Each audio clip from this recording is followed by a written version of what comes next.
What's up, everybody? I'm Tara, and you are watching Truth with Tara, and I have an amazing legend on the show today. His name is Lee Greenwood, and Lee hasn't had an expansive career. He is an international country music icon. He's earned multiple CMAs and ACM award. He won a Grammy Award for the top male performance on IOU in 1985, a multitude of other prestigious award nominations. His discography includes 22 studio albums, 7 compilation albums, 7 #1 hits, 38 singles, including songs like It Turns Me Inside Out, Ring on Her Finger, Time on Her Hands, and his standout hit, God Bless the USA, which I'm sure you know, and if you don't, you're living under a rock, has been on the top 5 of the country music single charts 3 times, 1991, 2001, and 2003, giving it the distinction of being the only song in any genre of music to achieve that feat. We are also celebrating 40 years of the anniversary of Lee writing God Bless the USA. So without further ado, I'd like to introduce you to Lee. Lee, thank you so much for being on today. Thank you very much, Tara. What a lengthy introduction, but thank you. I know. It's actually one of the longer ones I've done, but you're so deserving of it, Lee. And I am just, as someone who's been in the music industry all my life, I marvel at the longevity of very few artists' careers, and yours is one of them, because you see all these pop-off artists who kind of are one-hit wonders or might be around for a year or two, and then they somehow disappear, and you're like, what happened to that person? They had this huge hit, and you have been this like slow, long burn in your career. And I'd love to know how you got started, and I'd love to know all of the things that maybe a lot of people don't know about what you did in your career to get where you are today. But I also love to hear about how you keep it going. So what started this whole music journey and love for you? I marvel at my life existence. Born in 1942 while my father was deployed, World War II. Wow. And so I was raised by my grandparents on a farm in Sacramento, California. Wow. That's probably common knowledge, although moving to Nashville, Tennessee at the beginning of my country music career in Nashville was probably different than most artists, because I'd already spent 20 years in the greenfelt jungle of Reno, Lake Tahoe, and Las Vegas. I started my first career in Reno, Nevada, right out of high school. And it was an interesting world. I guess the reason that I went to Nevada, only because it was not far from my home, was because I knew that's where a lot of the money was. I could get work quick from my band. When I opened at the Stardust Hotel in 1961 with my own group, we worked a year there at the Stardust Hotel. And Amazing. I met and worked alongside of some of the greatest acts I had ever seen in the business, whether they were in the lounge or the main room. Wow. The Rat Pack, Elvis Presley, and many of that era. Moving from Nevada, then moving to Tennessee, which was in 1981, and starting my career there as an artist is the first time I'd really had a recording career. So I was 37 when I made that move. Wow. And so a little late to get there. Most guys, a little earlier than that. Yeah. And my career path was very different than most who came from Texas or Tennessee or Georgia, or Oklahoma. And so I have no drawl. And that's the first thing. I'm kind of an outsider. Yeah. But my background in music, because it's so varied, of the years that I spent in Nevada playing all kinds of music. I mean, I was a writer and an arranger for many big rooms and shows. I had my own several bands in Vegas where I worked behind major revues and shows. I dealt cards in a casino for 5 years. And so as my background evolved, and then suddenly get embedded in the country music community, and having to speak of that. One of the biggest mistakes I ever made, I signed on the label at MCA with my label mates who had been Reba McEntire, George Strait, the Oak Ridge Boys, and Barbara Mandrell. Wow. Big names. And we were all different in our approach to the business. So I've got an engagement. I was offered to go to New York and play in a club there. And so not realizing the impact of me going there, people not knowing my background, all they knew was I had one song called It Turns Me Inside Out. and it was a monster hit in country music. So let's get this guy and get him to New York so he can entertain the country music fans. And we played this club. It was a famous club in New York, and all the people are coming in wearing cowboy hats and jeans, and so I wanted to impress New York, that the people of New York, that I am a more varied artist than most. So I opened the show with "Start Spreading the News. Hey, I'm coming back to New York," and they're like, "What?" They expected me to be, first of all, a country guy, and I may be from the country, but I'm not from the South. I don't have a drawl, and my background is rhythm and blues and jazz and rock. And I got lucky in country music, and that's not what they wanted to hear. I said, boy, I ain't going to make that mistake again. I have to be what they expect me to be. So maybe my longevity, Tara, is part of that. Is I always want to be what people expect me to be. And my career has projected me as a representative of the country music business. And not knowing I'm from California and spent 20 years in Nevada, that's not important at this point. What is important is I represent the people who have made me famous.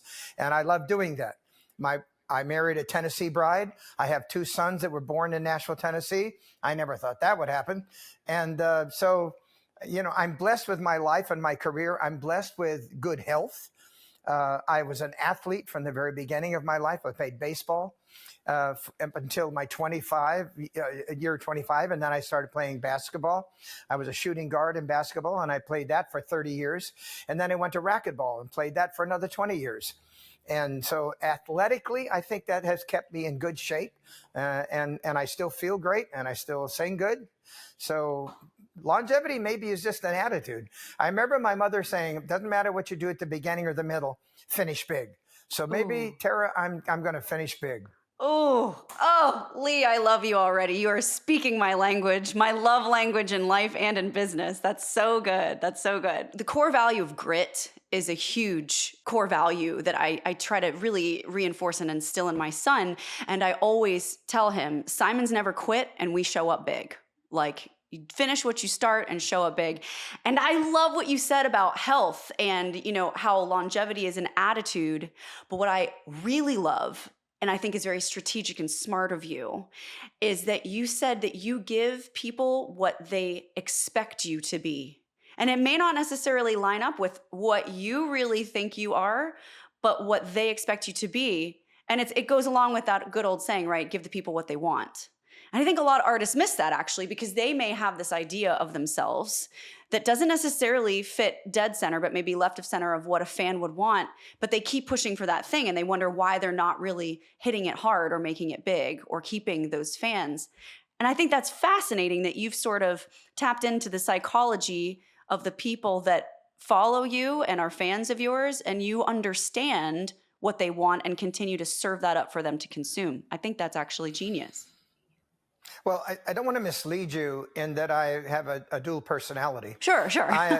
I'm pretty much what you see. Yeah. And whether I'm on stage or not, which my wife and I agree that if I'm in the public eye, whether I'm if I'm visiting with people in a public event, that I'm kind of fair game for pictures and autographs, and we don't turn anybody down. I love that. However, if I'm at the post office in the morning, I make my morning errands and stop at the Shell station across the street. I see the local police officers. I see people who are in construction. I fill up my car with gas, have a little conversation with the guy next to me. It's like, so I don't mind mixing with the public, yeah, and I like their points of view, which gives me also, it keeps me in touch, yes, with what society is feeling and thinking. Now, I'm living in Tennessee, okay, so I'm not living in San Jose. I might get a different opinion if I was in California or Nevada or Wisconsin or Texas. Or Florida, yeah, or New York. I mean, everybody, but in the end result, we are all Americans, and, yep, and we're all pursuing the same thing. There are 2 very important things for me in this nation, and that is that we don't forget how we got started, because I think you have to know the past in order to predict the future. That's right. And respect of our military, which in the days of the Roman Empire or the British Empire, or you go even further back, It was the strength of a military that actually protected the nation and kept it strong. That's right. What destroyed the nation was from powers within. And we have that in our when a military person takes the oath to the country, just like I did when I was a member of the National Endowment of the Arts Council, appointed by President Bush 43. And if you're a naturalized citizen, you take the same oath, and that is to protect the country from enemies from without and within. And within, yes. We can lose the country both ways. Yes. And like I believe it was President Reagan that said, we are one generation from losing this republic. Wow. We will have to make sure in our next generation that they learn what it means to be a patriot. What is patriotism? It's a belief in your country. It's a belief in your family, and that your family loves the country and only exists here because we're a free nation. And then look at the rest of the world and how they have approached freedom, and a lot of countries don't have it. People are dying to get into this country, Yes. and I mean dying. Literally dying, yeah. And I still think, because a lot of people don't have the respect they should have for our country's military, is because so very few serve based upon our population. It used to be in World War I or World War II, every family had somebody who served and multiple soldiers. In Korea and Vietnam, there were less and less. And today, we only have maybe one family in a block that has a person that served in the military. Yeah. So less appreciation for the military. To me, that's very important. You know, Lee, I've grown up with a dad who, at every single prayer, at every single occasion, including birthdays, Christmas, Thanksgiving, or any random weekly night dinner, ends the prayer with, "And God bless our troops who sacrifice life and limb for this great country."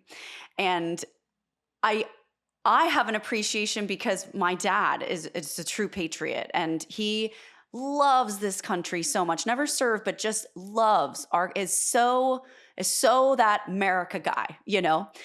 You can take him anywhere in the world and he's ready to go home. And I've tried. We've been in Spain and he's like, "Oh, where's the hamburgers? I want to go back to America." And I personally love to travel. And so I don't get that part of it, but he is such a patriot. And I feel that I so deeply resonate with you on a familial level because of that. And I know you're so passionate about our country, about patriotism, and about veterans in particular. And you've done some really amazing things for veterans. I love that you don't just speak it as a talking head or even write about it as an artist, but you actually put it into action. And I would love for our audience to know about that action and also about maybe how they could get involved in it. Thank you. Like Gary Sinise, we are really passionate about our military. And of course, you remember the movie Forrest Gump. Oh yeah. And how Gary Sinise then became Lieutenant Dan. Yes. And he has a group called Lieutenant Dan Band. Oh, I didn't know.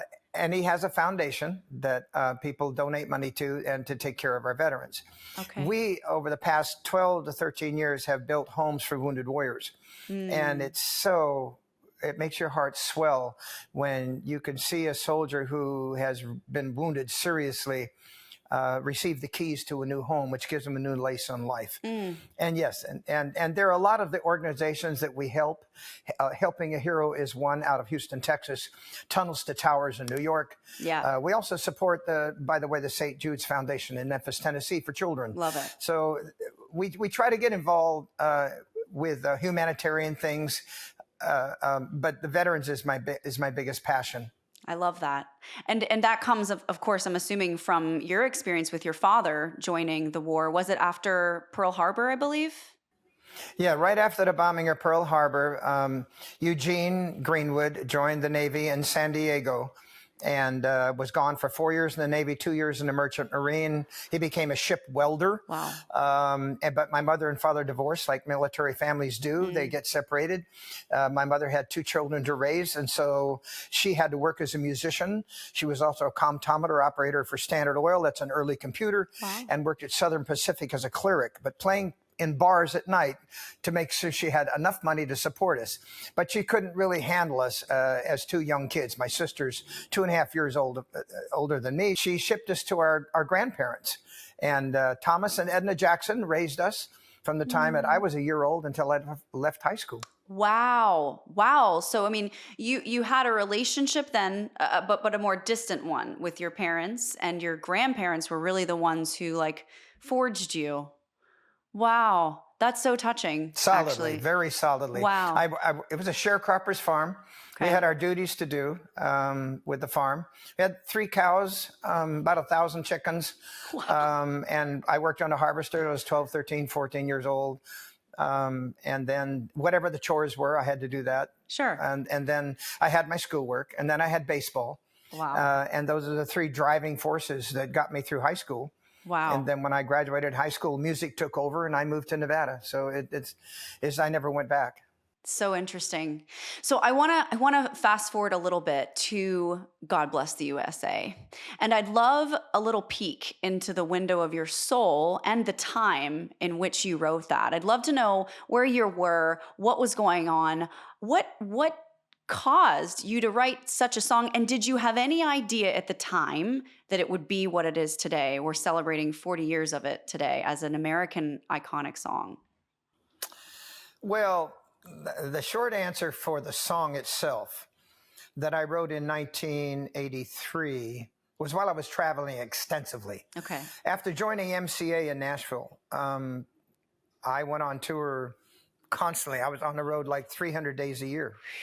And so any of the writing I would do, and I had at least one song on my first 10 albums, any of the writing was done in my bus. Wow. God Bless USA was written during that period of time. Okay. The album that it was on was called You've Got a Good Love Coming. Okay. It was our 4th album. We had It Turns Me Inside Out, Somebody's Gonna Love You, the Greatest Hits album, and then Good Love Coming. But before, when I wrote USA, it has never been intended for a single. Now, from a musical standpoint, from a record standpoint, unless you dictate to radio that the song we want you to play, you would never play something from an album. It's only what was dictated by the record company. Mm-hmm. So we never intended God Bless USA to be a single. Wow. Only because Irving Azoff with Universal Records in Los Angeles chose it to be the single off that album had it ever been heard. Wow. No one would have ever heard it otherwise. And it was a tribute to my country. It wasn't intended to be a country music hit. So if you approach it from that point, I'm going to take you back to how I got started. Okay. I had 7 music classes in high school, okay, including my history and civics and English, but I was all about music. Okay. I worked 3 nights a week in my senior year playing in clubs. I was a drum major for my high school marching band as well, and playing in holidays with my band, with the Norte del Rio High School Marching Band. And then I would go that afternoon and play for the American Legion downtown and play snare drum in their marching band. Wow. And we played right alongside the military bands, which would have been the Air Force from McClellan or Mather Air Force Base right near Sacramento, where I was raised. I loved the discipline. I loved the pageantry. At that time, I really still didn't know my father, who was in the Navy. It would be years later till I see a picture of him in uniform in the Navy. So it wasn't anything that had to do with his service at the time. Okay. When I left for Nevada, there were quite a few years that I watched the Thunderbirds fly, who were based in North Las Vegas. And I did a few things for the military while I was there, but it was generally just go and sing the national anthem at places that required me to sing. When I moved to Tennessee, I started doing my USO tours again. And the first one I had ever done was out of Sacramento, with my band called the Apollos, and we went to Alaska, which was not a state yet. And so we played in the blockhouse there. And in my senior year of high school, we played all over California at the air bases, from March Air Force Base to 29 Palms to Presidio in California, and of course McClellan and Mather right near my home. So that was the beginning of my knowledge of service, military service. Because I was 3A in the draft. Oh. And I was married way too young and had children at 17 and again at 19. Even though I was Vietnam age, I was not accepted in the military. Wow. That's what kept me out of the military. Your children and being married. So now moving fast, we go to Tennessee. And the years I had spent in Nevada had an impact on me as well. I worked alongside of Elvis at the Hilton Hotel. Wow. At the time, it was called the Hilton. Now it is the Westgate Resort. I would go and watch Elvis perform. His closer, you may or may not remember because you're quite young, was the Trilogy. Yes. And the trilogy, as shown in the motion picture of Elvis, closed with the Battle Hymn of the Republic. Oh. I would watch him sing that and how it moved audiences so impactful. And I said to myself during those years, this is like 1980, 76, 8, 9. I was even dealing cards in the casino at the Tropicana at the time.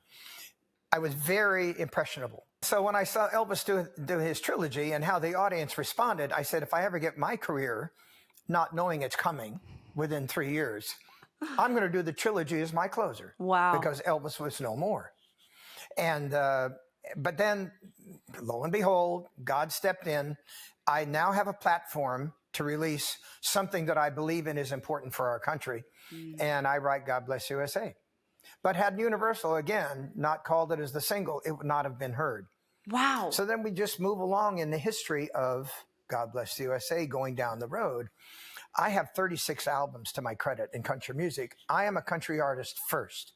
God Bless USA has emerged me as America's patriot. Yes. So we recorded the album in 1992. I did two things wonderful during that time. I married Kim, my wife, who is Miss Tennessee USA and is the director of Miss Georgia, Miss Tennessee, and Miss Mississippi USA for Miss Universe, who, by the way, knew Donald Trump for 21 years because that's who she worked for. Ah. And so a different perspective on the former president. Yes. And then our song becomes very popular all of a sudden. Wow. So we recorded American Patriot at Liberty Capitol, Nashville. And that song was recorded only on CD. 40 years later, this year, 2024, Universal has elected to re-release the American Patriot CD on vinyl. It is now out and available on our website, leegreenwood.com.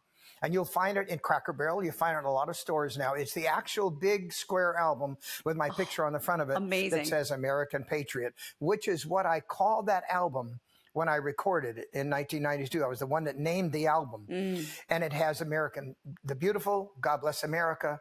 It has the Battle Hymn of the Republic that Elvis had sang. Oh, wow. This Land Is Your Land, the national anthem, and of course, God Bless the USA. Oh, a treasure trove of patriotic songs, I would have to say, and ending with God Bless the USA, the perfect way to end such a thing. I love that it's vinyl. I love that. That's so cool. Yeah, it's red, white, and blue too.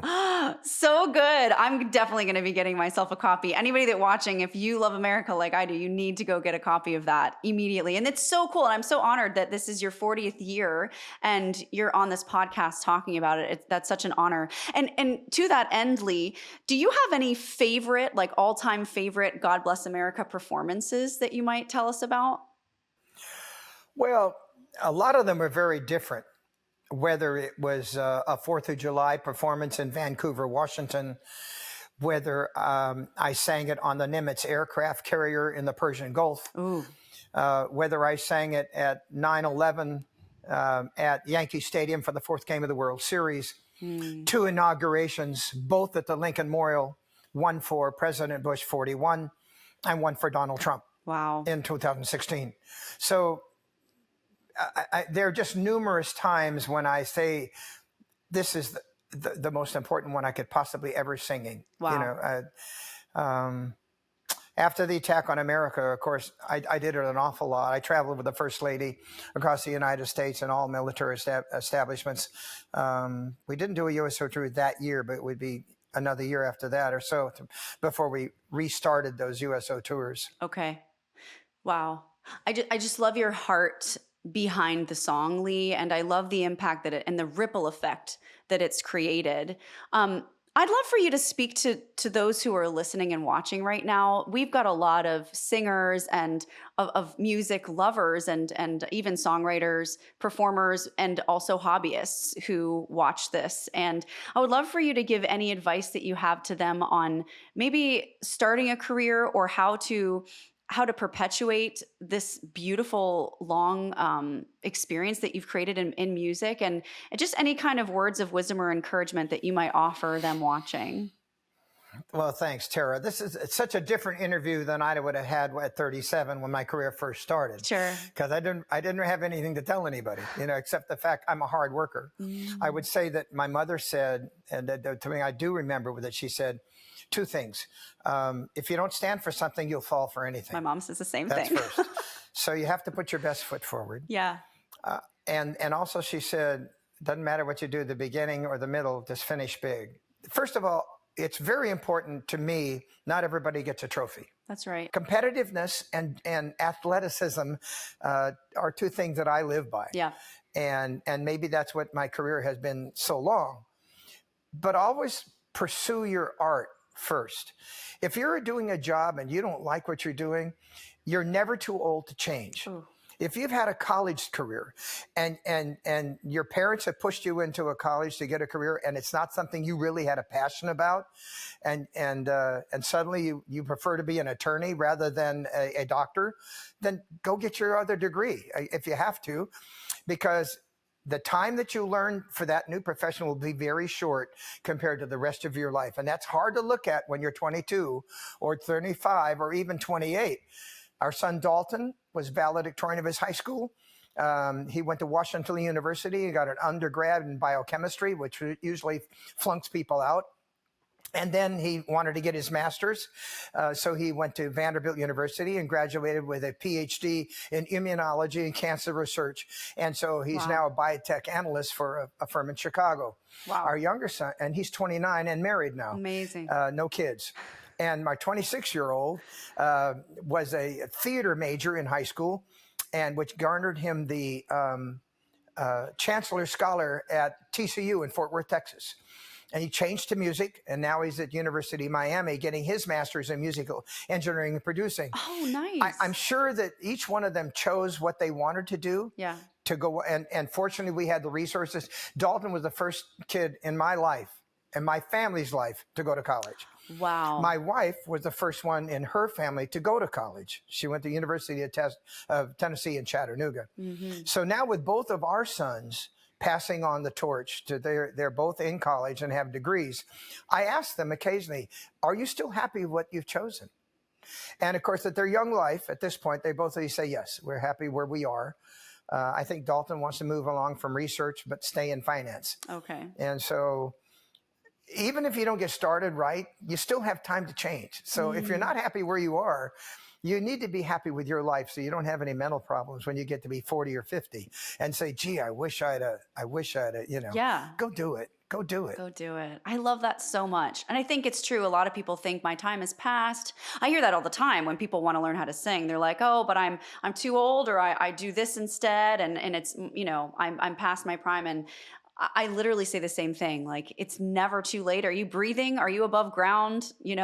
Do what. Well, they're driven by finance and fear. Many people can't make enough money to make a change. Yes. But believe me, that the interim in between to doing something you like and something you didn't like, it'd be very short. Yeah. And the money will come. Yes. The resources will come. So Lee, I mean, it feels like I'm interviewing somebody who's had this really long, amazing career, but also I'm interviewing someone who's just getting started somehow.